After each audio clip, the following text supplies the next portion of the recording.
Managing emails can feel overwhelming, especially when important messages get lost in a cluttered inbox. But Gmail has a simple feature that can save you time and stress: starring emails. In this guide, you'll learn how to quickly add and remove starred emails, keeping your inbox organized and efficient. Adding a star is easy. As you browse your inbox, look for an email you want to prioritize, maybe a client's message or an important update. Next to the email, you'll see a faint star icon. Just click it, and the star turns yellow. That's it. Your email is now highlighted and easy to locate. Whenever you need it later, all your starred emails are collected in the starred section on Gmail's left sidebar, giving you instant access to your top priority messages.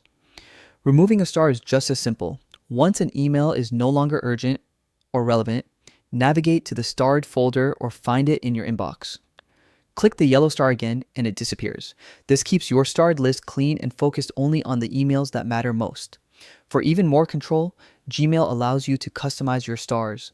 In settings, you can choose different colors or symbols to categorize emails by priority or type, making your inbox even smarter.